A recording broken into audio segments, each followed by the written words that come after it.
ছাত্র জনতা হত্যায় আদালতে একের পর এক মামলা। যাত্রাবাড়ী ফল ব্যবসায়ী হত্যার আসামি হাসিনা, রেহানা, পুতুল, জয় সহ ২১ জন।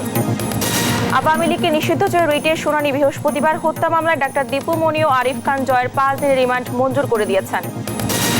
হাসিনাকে আশ্রয় দিয়ে গণতন্ত্রের প্রতি প্রতিশ্রুতি রক্ষা করেনি ভারত, বললেন মির্জা ফখরুল। জঞ্জাট সরাতে সরকারকে সময় দেওয়ার আহ্বান।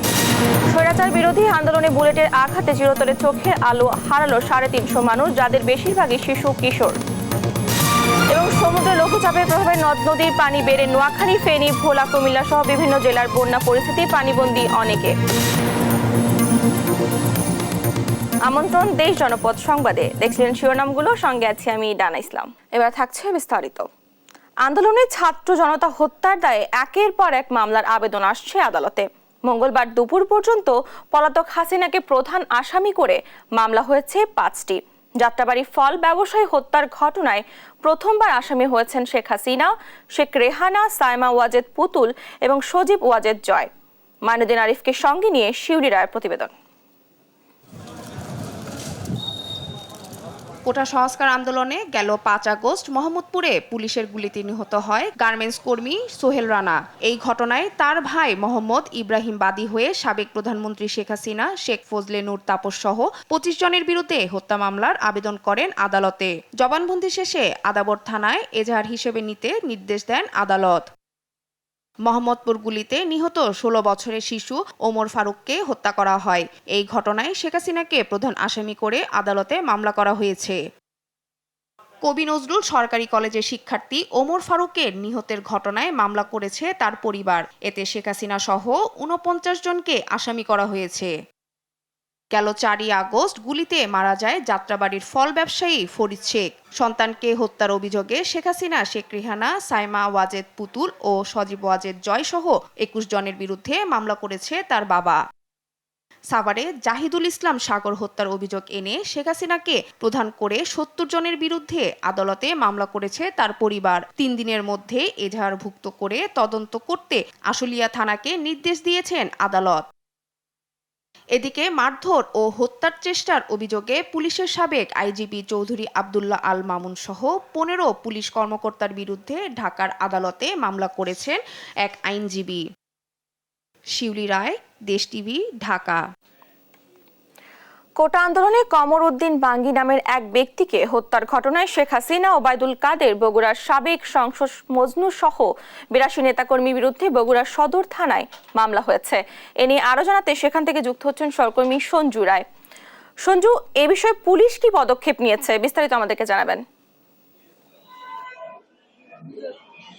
ডানা, কোটা সংস্কার আন্দোলনে গত ৪ই আগস্ট বগুড়া শহরের নবাববাড়ি সড়কের ডায়াবেটিস হাসপাতালের সামনে একজন দরিদ্র রিক্সা চালক কমর উদ্দিন বাঙ্গি নিহতের ঘটনায় কিন্তু আজকে তার স্ত্রী তহমিনা বেগম বাদী হয়ে বগুড়া সদর থানায় একটি হত্যা মামলা দায়ের করেছেন, যেখানে বাংলাদেশ আওয়ামী লীগের সভাপতি শেখ হাসিনা, সাধারণ সম্পাদক ওবায়দুল কাদের সহ আসামি করা হয়েছে ৮২ জন নেতাকর্মীকে। যেখানে মামলায় উল্লেখযোগ্য আসামিরা হলেন বগুড়া সদরের সাবেক সংসদ সদস্য এবং জেলা আওয়ামী লীগের সাধারণ সম্পাদক রাগিবুল আহসান রিপু, জেলা আওয়ামী লীগের সভাপতি ও শেরপুরের সাবেক সংসদ সদস্য মুজিবুর রহমান মজনু, জেলা আওয়ামী লীগের সহসভাপতি টি জামান নিকেতা, যুগ্ম সাধারণ সম্পাদক মঞ্জুল আলম মোহন, আরো রয়েছে আসাদুর রহমান দুলু, জেলা যুবলীগের সভাপতি, সাধারণ সম্পাদক সহ বগুড়ার বিভিন্ন উপজেলার চেয়ারম্যান, জনপ্রতিনিধি এবং আওয়ামী লীগের বিভিন্ন অঙ্গ সংগঠনের নেতৃবৃন্দকে। এবং এই মামলায় অজ্ঞাতনামা আসামি করা হয়েছে আরো ২৫০ থেকে ৩০০ জনকে।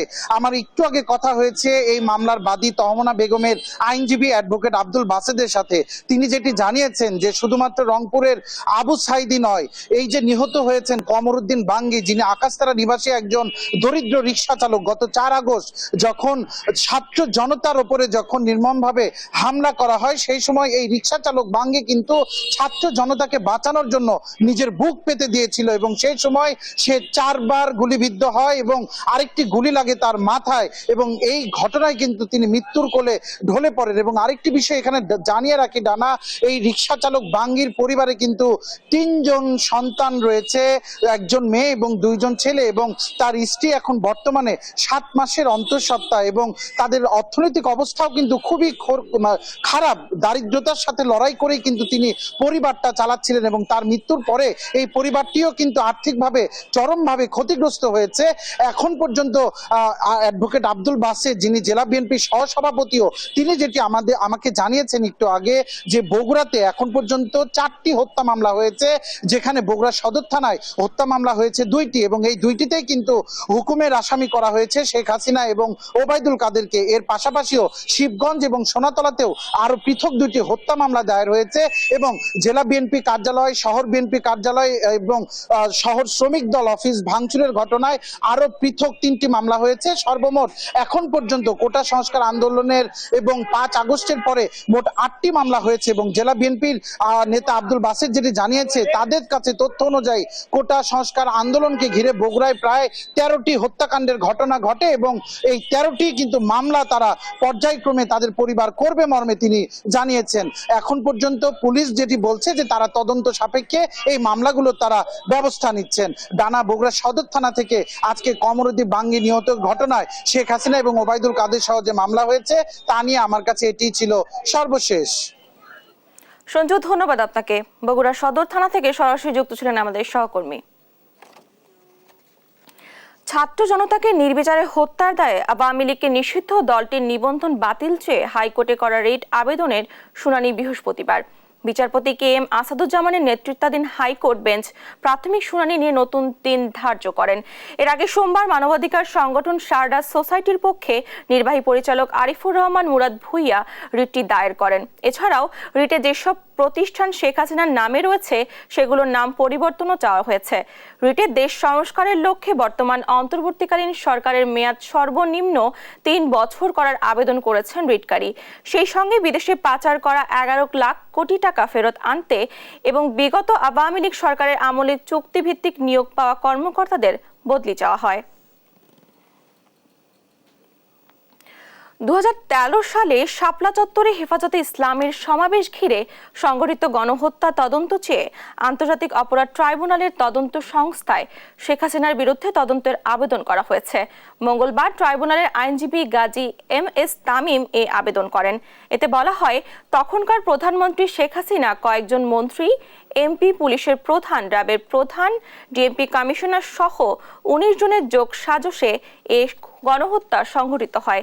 একই সাথে 71 টিভি সহ বেশ কয়েকটি গণমাধ্যমে ঊর্ধ্বতন কর্মকর্তারা এই গণহত্যার সহযোগী ছিলেন বলেও উল্লেখ করা হয়। এছাড়া গণজাগরণ মঞ্চের অন্যতম সংগঠক ডক্টর ইমরান H সরকারকেও অভিযুক্ত করা হয়েছে।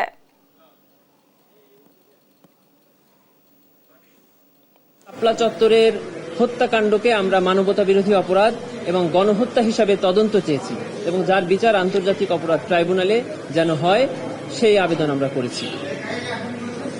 সেখানে আমরা 19 জন আসামি করেছি। তার মধ্যে প্রধান করেছি তৎকালীন প্রধানমন্ত্রী শেখ হাসিনা, তার মন্ত্রী পরিষদের কয়েকজন সদস্য, তৎকালীন পুলিশের IGP, তৎকালীন র্যাবের মহাপরিচালক, তৎকালীন DMP কমিশনার সহ পুলিশের কয়েকজন ঊর্ধ্বতন কর্মকর্তা। এবং আপনারা জেনে থাকবেন, এই প্রথম আমি তৎকালীন মিডিয়া বন্ধ করে দিয়ে এই গণহত্যাটা করা হয়েছিল। এই জন্য মিডিয়ার কয়েকজন ব্যক্তিকে আমরা এখানে আসামি করেছি। দীপমণির বিষয়ে কথা বলছেন আইনজীবীরা, আমরা সরাসরি চলে যাচ্ছি সেখানে। আলোচিত যে শিক্ষামন্ত্রী, সাবেক শিক্ষামন্ত্রী এবং আরেকজন হলো আমাদের আরিফুর রহমান জয়, তিনি সাবেক সংসদ সদস্য। এই 2 জন এই হত্যার সঙ্গে তাদের সম্পৃক্ততা আছে এবং তারা এই হত্যার সঙ্গে ষড়যন্ত্রের সঙ্গে তারা জড়িত। এই মর্মে তাদেরকে এই মামলায় 10 দিনের রিমান্ড প্রার্থনা করা হয়। তদন্ত কর্মকর্তা তাদের 10 দিনের রিমান্ড চান এবং রিমান্ড শুনানি অন্তে, দরখাস্ত শুনানি অন্তে এবং আসামি পক্ষে একজন অ্যাডভোকেট আতাউর রহমান, তিনি আসামি দ্বয়ের রিমান্ড দরখাস্ত নামঞ্জুর পূর্বক আসামিকে জামিন প্রার্থনা করেছিলেন। উভয় পক্ষের শুনানি অন্তে বিজ্ঞ আদালত 1 নম্বর আসামি মহিলা বিদায় তাকে দীপুমণিকে 4 দিনের রিমান্ড মঞ্জুর করেন এবং জয়কে 5 দিন রিমান্ড মঞ্জুর করেন।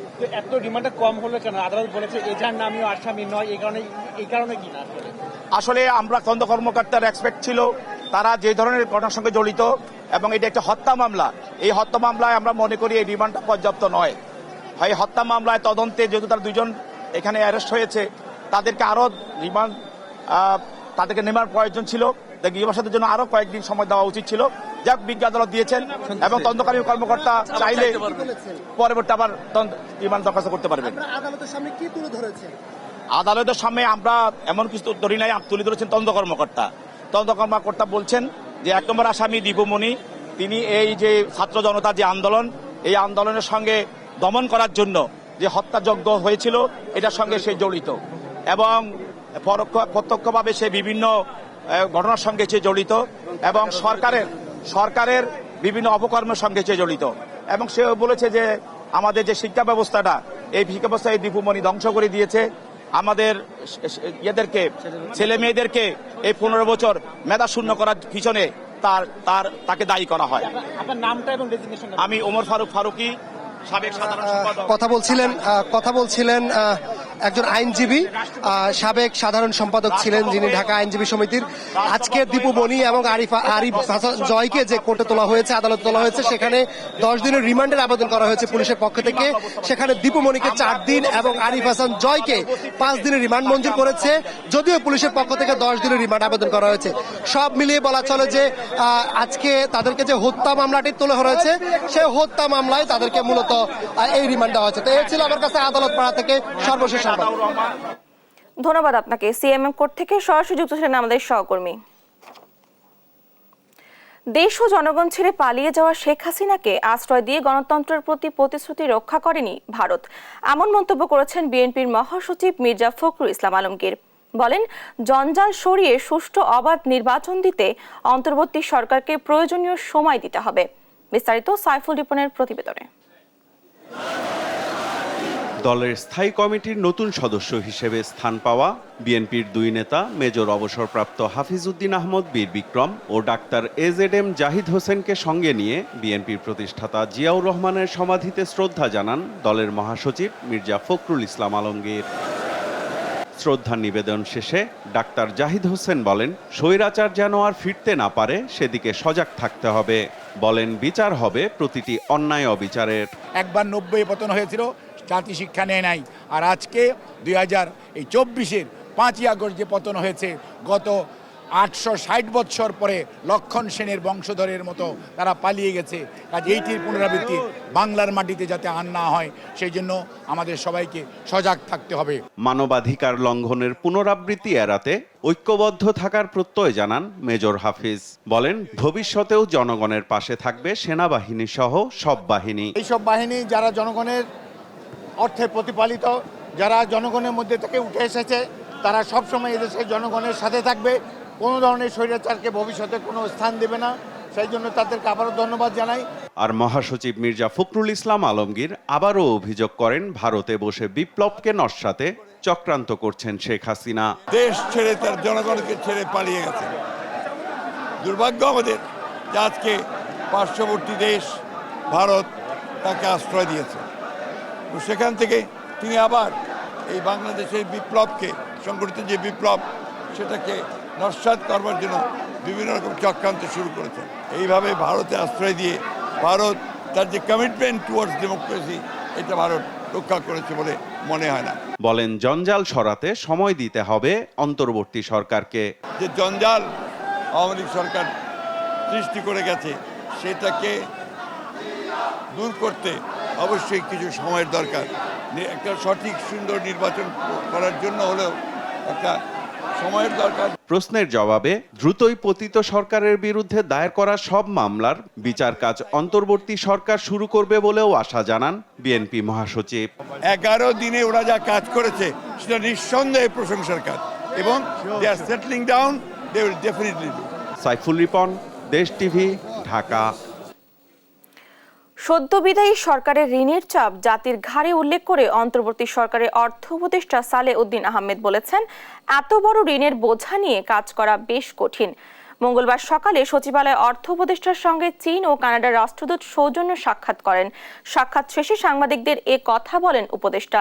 জানান, চীন ও কানাডার কাছে সহযোগিতার অনুরোধ করেছে সরকার। চীনকে ঋণ পরিশোধের সময়সীমা বাড়ানোর অনুরোধ করা হয়েছে।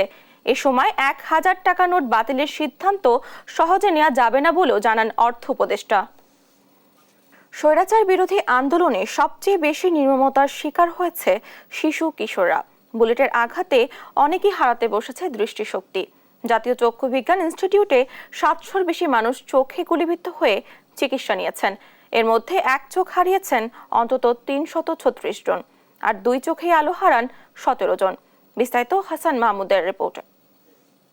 দেখতে পাচ্ছেন না, তো অনেক খারাপ লাগতেছে, নিজের কাছে কিছু দেখা যাচ্ছে না, কেউ দেখতে পারি না। মাদারীপুর টেকনিক্যাল স্কুলের 9ম শ্রেণীর ছাত্র অনিক হাওলাদার। পুলিশের ছোড়া গুলিতে নিভে যায় চোখের আলো। কয়েক দফা অপারেশনের পরেও আলো ফেরাতে পারেননি চিকিৎসকরা। কোটা সংস্কার আন্দোলনে গেল 18 জুলাই পুলিশের রাবার বুলেট বিদ্ধ হয় অনিকের 2 চোখেই। 18 তারিখ কোটা আন্দোলনে আমাদের মাদারীপুর ট্রাক স্ট্যান্ডে ওইখানে মিছিলে আমার গুলি লাগে 2 চোখে, মাথায় লাগে। গুলি চলে স্বৈরাচার পতনের আগ মুহূর্তেও। 5 আগস্ট দুপুর 2টায় কুষ্টিয়া সদর থানার কাছে এলোপাতাড়ি গুলিতে ঝাঁঝরা হন আক্তারুজ্জামান। রাবার বুলেটে হারিয়েছেন একটি চোখ, আর শরীরে কয়েকশো বুলেট নিয়ে যন্ত্রণায় কাতরাচ্ছেন হাসপাতালে। তারা আমাকে ঘিরে ধরে আমার মাথায়, মুখে, চোখে, বুকে এবং পিঠে গুলি। ডাক্তার বলছে প্রায় 1 থেকে 150 গুলি আছে আমার শরীরে। জাতীয় চক্ষু গবেষণা ইনস্টিটিউটে আন্দোলন ঘিরে চোখে গুলিবিদ্ধ হয়ে চিকিৎসা নিয়েছেন 700-র বেশি রোগী। এর মধ্যে 350 জন হারিয়েছেন 1 চোখ, আর 17 জন হারিয়েছেন 2 চোখই, যাদের বেশিরভাগই বয়সে তরুণ। গ্লাসে কাজ মুছতেছিলাম, কাছে পরে এই কানে লাগছিল ভাই। প্রথমে কানে লাগে, গিলাসে লাগছে, গিলাসে লাগে চোখে লাগছে। 4টা রাবার বুলেটে মারছিল, তো এর থেকে 4টা লাগছিল। একটা চোখে, গলায় লাগছিল, ঠোঁটে আর কপালে। গুলিবিদ্ধ হওয়ার পরও পদে পদে ভোগান্তি করা হয় বলে অভিযোগ করেন অনেকেই। যারা গুলি খাইছে পুলিশও ধরতো, ইভেন আওয়ামী লীগের যারা ছিল, এই ছাত্রলীগ, ওরাও ধরতো আমগরে। পরে এক পর্যায়ে ওদেরকে ফাঁকি দিয়ে আমাকে এই চক্ষু হাসপাতালে নিয়ে আসা হয়। তবে পরিস্থিতি স্বাভাবিক হওয়ায় চিকিৎসার সার্বিক খোঁজখবর নিচ্ছেন সমন্বয়করা। যথাসাধ্য চিকিৎসা দেওয়ার কথা জানান হাসপাতালের পরিচালক। অপারেশন হচ্ছে না কেন? রোগী বসায় রাখছেন 7 দিন 10 দিন হয়েছে, রোগী ওটা বসায় রাখা হয়েছে চোখের লালটা কমানোর জন্য, চোখটা একটু কোয়াইট হওয়ার জন্য, অপারেশনের জন্য রেডি করার জন্য। সুতরাং ডাক্তারি পয়েন্ট অফ ভিউতে যা যা করা দরকার আমরা তাই করছি। আমাদের এই চক্ষু বিজ্ঞান হাসপাতালের যে আমাদের খুব এক্সপার্ট সার্জন আছে, আমরা সবাইকে নির্দেশনা দিয়েছি। চোখ হারানো এসব রোগীকে প্রয়োজনে বিদেশে নিয়ে চিকিৎসার দাবি জানান সমন্বয়করা। প্রপার ট্রিটমেন্টটা যত আহত শিক্ষার্থী এবং ছাত্র জনতা আছে তাদেরকে যেন প্রপার ট্রিটমেন্টটা নিশ্চিত করে। হাসান মাহমুদ, দেশ টিভি, ঢাকা। তদবির ও দখল বাণিজ্য করে সম্পদের পাহাড় গড়েছেন ময়মনসিংহের তারাকান্দা উপজেলার আওয়ামী লীগ নেতা বাবুল মিয়া সরকার ওরফে বাবুল মাস্টার। একসময় স্কুল শিক্ষক 2019 সালে রাজনীতিতে যোগ দিয়েই গড়ে হয়ে ওঠেন বেপরোয়া। তার সব অপকর্ম চলত তারই ভাতিজা সাবেক গণপূর্ত প্রতিমন্ত্রী শরীফ আহমেদের ছত্রছায়ায়। সহকর্মী ইলিয়াস আহমেদের প্রতিবেদন, জানাচ্ছেন আপন অপু। প্রাথমিক বিদ্যালয়ের চাকরি ছেড়ে 2019 সালে রাজনীতিতে নাম লেখান বাবুল মিয়া সরকার। ময়মনসিংহ 2 আসনের সাবেক সংসদ সদস্য শরীফ আহমেদের চাচা হওয়ার সুবাদে বনে যান তারাকান্দা উপজেলা আওয়ামী লীগের সাধারণ সম্পাদক। শরীফ আহমেদ সমাজ কল্যাণ, গৃহায়ন ও গণপূর্ত প্রতিমন্ত্রী এবং এমপি থাকাকালীন তারাকান্দার পূর্ণ নিয়ন্ত্রণ ছিল বাবুল মাস্টারের হাতে। স্থানীয়রা জানান, এ সময় বাবুল হয়ে ওঠেন নিয়োগ, বদলি, তদবির ও দখল বাণিজ্যের একচ্ছত্র অধিপতি। কামিয়েছেন কয়েকশো কোটি টাকা। গড়ে তুলেছেন তারাকান্দা বাজারে ব্যবসা প্রতিষ্ঠান, ডুপ্লেক্স বাড়ি, ময়মনসিংহে 7 তলা বাড়ি, ঢাকায় ফ্ল্যাট। দখল করেছেন কয়েকশো একর কৃষি জমি। অনুসন্ধান বলছে, গেল বছরের ডিসেম্বরে উপজেলার পঙ্গুয়াই উমেদ আলী উচ্চ বিদ্যালয়ের সহকারী প্রধান শিক্ষক সহ 5 নিয়োগে নিয়েছেন 60 লাখ টাকা। আমি একজন প্রার্থী ছিলাম, আমার ক্যান্ডিডেট একটা প্রার্থী ছিলাম, আমি 5 লক্ষ টাকার কথা বলি, কিন্তু বলছেন না, এটা হবে না। 4-5 জন, 5 জনের তো ওনারা কেউ নিয়োগের কাছে আসতে পারছেন। সভাপতি আর এই যে বাউল মাস্টারের দোয়াই দিয়ে আর কি এই নিয়োগগুলো। একসময়ের ছেঁড়া জামা জুতা পরে চলা বাবুল মাস্টারের এমন অবৈধ সম্পদ অর্জনে হতবাক স্থানীয়রা। অবৈধ সম্পদ জব্দ ও দৃষ্টান্তমূলক বিচারের দাবি তাদের। সে সরকারি চাকরি ছেড়ে দেয়, সরকারি চাকরি মানুষে পায় না, আর সে রিজার্ন দেয় আর কোটি টাকার মালিক করতে হইল, কি করি হইল। সরকারি প্রাথমিক বিদ্যালয়ের শিক্ষক ছিল, শিক্ষক থেকে সে প্রতিষ্ঠান করে আওয়ামী লীগে জয়েন করার পরে দেয়া এই উপজেলার সে লুটপাট টাকাইছে, সে কোটি কোটি টাকার মালিক হয়েছে, তার পাশাপাশি এটা একটা বাস্তব প্রমাণ। কিন্তু সমস্ত উপজেলার যতগুলো শিক্ষা প্রতিষ্ঠান আছে সমগ্র শিক্ষা প্রতিষ্ঠানের নিয়োগ বাণিজ্য করে শিক্ষা প্রতিষ্ঠানগুলো ধ্বংসের দিকে ছেড়ে দিচ্ছে। রাজনৈতিক পরিচয়ে যারা অবৈধ সম্পদের পাহাড় গড়েছেন তাদের আইনের আওতায় আনার দাবি সচেতন নাগরিক সমাজের। যারাই রাজনীতির নামে লুটপাট করেছে, টাকার পাহাড় গড়েছে, সম্পদ গড়েছে এবং অবৈধভাবে দেশের অর্থ বিদেশে পাচার করেছে, এদের ধরে দৃষ্টান্তমূলক শাস্তি দিবে। শেখ হাসিনা সরকার পতনের পর অন্যদের মতোই এই আওয়ামী লীগ নেতাও দিয়েছেন গাঢাকা। নিউজ ডেস্ক, দেশ টিভি। অনিশ্চয়তায় পড়েছে রাজশাহী সিটি কর্পোরেশনের চলমান উন্নয়ন কাজ। প্রায় 822 কোটি টাকার কাজ থমকে গেছে আওয়ামী লীগ সরকারের পতনের পর। নির্মাণ কাজগুলো বন্ধ থাকায় ভোগান্তি বেড়েছে নাগরিকদের। 1 বছর থেকে চলতে থাকা নির্মাণযোগ্য দ্রুত শেষ করার দাবি নগরবাসীর। প্রকল্পগুলো এগিয়ে নিতে উদ্যোগ নেওয়া হবে বলে জানিয়েছেন নবনিযুক্ত প্রশাসক। বিস্তারিত কাজী শাহেদের প্রতিবেদনে। 2 সপ্তাহ আগেও যেখানে দিনভর নির্মাণ কাজে ব্যস্ত ছিলেন শ্রমিকরা, সেখানে এখন শুধু নীরবতা। সড়কে পড়ে আছে মূল্যবান ইস্পাত, রড ও বিভিন্ন নির্মাণ সামগ্রী। রাজনৈতিক পট পরিবর্তনের কারণে বন্ধ হয়ে গেছে সিটি কর্পোরেশনের সবচেয়ে বড় বাজেটের এই কাজ।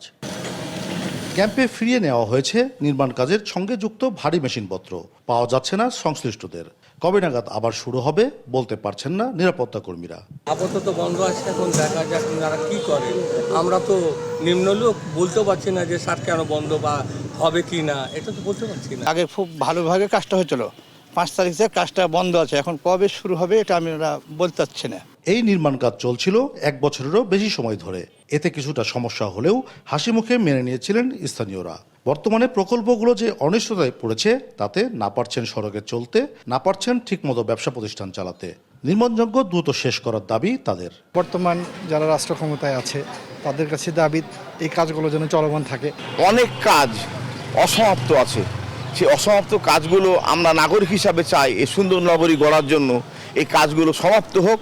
দেখলাম যে আপনার প্রশাসক বসছে সিটি কর্পোরেশনে, আশা করবো যে খুব দ্রুত এনে বসার পরে এই উন্নয়নের কাজগুলোকে ত্বরান্বিত করবে। আওয়ামী লীগ সরকার পতনের পর রাজশাহী মহানগরীর মেগা প্রকল্পগুলো মুখ থুবড়ে পড়েছে। হাজার কোটি টাকার এসব প্রকল্পের কাজ হঠাৎ বন্ধ হয়ে যাওয়ায় বিড়ম্বনায় নগরবাসী। দায়িত্ব নেওয়া প্রশাসক বলছেন প্রয়োজনীয় প্রকল্পগুলো এগিয়ে নেওয়ার উদ্যোগ নেবেন। আমরা যাচাই করে দেখব প্রকল্পগুলো যেগুলো সচল আছে, যদি জনস্বার্থে হয় সেগুলো আমরা সবই সচল রাখবো, কারণ টাকা আছে আমার। এইটুকু কাজ করার জন্য যা দরকার সেটা আমরা করবো। আর অনিয়ম হয়ে থাকে কোনোটার মধ্যে আমরা যাচাই করে দেব, যেমন এখানে 5 টাকা খরচ করার কথা সেখানে 50 টাকা খরচ করেছে, সেগুলো কেউ ছাড় পাবে না। গেল অর্থ বছরে সমন্বিত নগর অবকাঠামো উন্নয়ন প্রকল্পের আওতায় 822 কোটি টাকা ব্যয়ে 3টি প্যাকেজে 5টি ফ্লাইওভার ও 19টি অবকাঠামো নির্মাণ কাজ শুরু করে সিটি কর্পোরেশন। কাজী শাহেদ, দেশ টিভি, রাজশাহী। জুলাইয়ের মাঝামাঝিতে বরিশালে জমে ওঠে আন্দোলন। কোটা সংস্কারের দাবি রূপ নেয় স্বৈরাচার পতনের আন্দোলনে। শিক্ষার্থীদের দমনে মারমুখী হয়ে ওঠে ছাত্রলীগ। তাদের হামলায় আহত হয়ে হাসপাতালে ভর্তি হন প্রায় 400 আন্দোলনকারী। রেহাই পায়নি সংবাদ কর্মীরাও। এসব ঘটনায় জড়িতদের আইনের আওতায় আনার দাবি জানান সমন্বয়করা। তাদের সাথে একমত সেনাবাহিনীও। বিস্তারিত শফিক মুন্সির প্রতিবেদনে। গত জুনে সীমিত আকারে শুরু হলেও জুলাইয়ে এসে বরিশালে দানা বাঁধতে থাকে কোটা সংস্কার আন্দোলন। শেষ দিকে এসে তা চরম রূপ ধারণ করে। আন্দোলন দমনে মাঠে নামে আওয়ামী লীগের ছাত্র সংগঠন ছাত্রলীগ। বরিশাল নগরীর সদর রোড, চৌমাথা, সিএনবি পোল, আমতলা মোড় এবং বরিশাল বিশ্ববিদ্যালয় ক্যাম্পাসে আন্দোলনকারীদের উপর হামলা চালায় তারা। নারকীয় এসব হামলা থেকে রেহাই পায়নি ছাত্রী কিংবা সাংবাদিকও। কঠিন সেই সময় স্মরণ করেন আন্দোলনের সমন্বয়করা। সর্বোচ্চ হেনস্থা তার জায়গা থেকে আন্দোলনের সম্পৃক্ত প্রত্যেকটা শিক্ষার্থীর সঙ্গে ছাত্রলীগ করেছে। অধিকবার আমাদের উপর হামলে পড়েছে। আপনারা জানেন যে আমাদের নারী সহযোদ্ধাদেরকেও কিন্তু এরা ছাড়েনি। আমাদের মেয়েদের দেখে বাড়ি টাড়ি দিয়েছে, আর যত রকম হ্যারাসমেন্ট করা যায়, হেনস্থা করা যায় আমাদের নারী সহযোদ্ধাদের সঙ্গে এটা হয়েছে। আর আমরা তো আসলে ফিজিক্যাল অ্যাসাল্টের শিকার হয়েছি এবং সংবাদ সম্মেলন চলাকালীন সময়ে সাংবাদিকদেরকে তুলে নিয়ে যাওয়ার চেষ্টা করা হয়েছে, অপহরণ করার চেষ্টাও কিন্তু আমাদের বিশ্ববিদ্যালয়ের সামনে ঘটেছে। আমরা প্রশাসনের সঙ্গে সাংবাদিকদের উপর যে হামলা, এটা নিয়ে আমরা আলাপ করেছি, বিচারের শাস্তির দাবি জানিয়েছি। ছাত্র জনতার আন্দোলনে হামলাকারীদের তালিকা করে আইনের আওতায় আনার আহ্বান জানান সেনা কর্মকর্তারা। যতগুলো ঘটনা ঘটেছে প্রতিটি উপজেলাতে সেগুলো আমরা নোট করতে বলেছি এবং এখনও আমি ডিভিশন কমিশনার মহোদয়ের মাধ্যমে এই অনুরোধ করতে চাচ্ছি যাতে যদি কেউ আইন ভঙ্গ করে থাকে তাকে আইনের আওতায় আনা যায়। জড়িত কাউকেই ছাড় দেয়া হবে না বলে জানান পুলিশ কর্মকর্তারা। যারা হামলা করেছে আমাদের বরিশালে এরকম ঘটনা যদি ঘটে থাকে আমরা তাদেরকে নিশ্চয়ই আমরা আইনের আওতায় নিয়ে আসবো। 20 জুলাই থেকে 4 আগস্ট পর্যন্ত হামলার শিকার হন বরিশালের 371 জন আন্দোলনকারী। শফিক মুন্সি, দেশ টিভি, বরিশাল। উত্তাল বঙ্গোপসাগর, সব সমুদ্র বন্দরকে 3 নম্বর স্থানীয় সতর্ক সংকেত দেখাতে বলেছে আবহাওয়া বিভাগ। লঘুচাপের প্রভাবে কয়েকদিনের ভারী বৃষ্টি ও জোয়ারে তলিয়ে গেছে নোয়াখালী, ফেনী, ভোলা, কুমিল্লা সহ বিভিন্ন জেলার নিম্নাঞ্চল। সড়ক তলিয়ে যাওয়ায় ব্যাহত হচ্ছে যোগাযোগ। ভোগান্তিতে পড়েছেন পানিবন্দী কয়েক লাখ মানুষ। সহকর্মীদের তথ্য ছবিতে আপন রিপোর্ট। উত্তাল হয়ে উঠেছে বঙ্গোপসাগর। এতে সব সমুদ্র বন্দরে 3 নম্বর স্থানীয় সতর্ক সংকেত জারি করেছে আবহাওয়া অফিস। লঘুচাপের প্রভাবে কয়েকদিন ধরে ভারী বৃষ্টি, জোয়ার ও উজানের ঢলে বিপর্যস্ত দেশের উপকূলীয় জেলাগুলো। 1.5 মাসের ব্যবধানে তৃতীয় দফা বন্যার কবলে ফেনীর পরশুরাম ও ফুলগাজী উপজেলা। ভারী বৃষ্টি ও উজানের ঢলে মুহুরী, কহুয়া ও সিলোনিয়া নদীর বন্যা নিয়ন্ত্রণ বাঁধের 17টি ভাঙা অংশ দিয়ে হু করে ঢুকছে পানি। তলিয়েছে রাস্তাঘাট, মাছের ঘের, ফসলি জমি ও ঘরবাড়ি। মঙ্গলবার সকাল 6টা পর্যন্ত 24 ঘন্টায় রেকর্ড করা হয়েছে 186 মিলিমিটার বৃষ্টিপাত। ভারতের উজানের পানি অস্বাভাবিক পানি, গত 20 বছরও এরকম পানি কখনো তারা দেখে নাই। পানি মানে এমন ভাবে উঠছে আর রক্ষা করার ইয়া নাই। ওইদিকে ফুলগাজী বসার মধ্যে ওইদিকে তো হয়েছে, এখানে মনে করেন যে মাছের ঘের চলে গেছে প্রায় 20টির উপরে। ভারী বৃষ্টিতে ডুবেছে নোয়াখালীর মাইজদি। পানিতে নিমজ্জিত বেশিরভাগ সড়ক ও বাসাবাড়ির আঙিনা। জেলার 9 উপজেলার নিচু এলাকাও প্লাবিত হয়েছে। আমনের বীজতলা ডুবে যাওয়ায় চরম বিপাকে কৃষকরা। সবগুলি এলাকা 1 হাঁটু পানির তলে তলিয়ে গেছে। বিভিন্ন অফিস আদালত, ঘর বাড়িতে সবখানে পানি উঠেছে। বাড়ি ঘরে পানি ঢুকে যায়, আমাদের এই যে অফিস আদালত, ব্যবসা বাণিজ্য প্রতিবন্ধকতার সৃষ্টি হয়। উজানের ঢলে পানি বেড়েছে ভোলার নদ নদীতে। বিপদসীমার 62 সেন্টিমিটার উপর দিয়ে বইছে মেঘনা। প্লাবিত নিম্নাঞ্চলের কমপক্ষে 15টি গ্রাম। রাস্তাঘাট, ফসলি জমি আর বাড়ির আঙিনা ডুবে চরম ভোগান্তিতে মানুষ। জোরালো হচ্ছে বিকল্প বাঁধ নির্মাণের দাবি।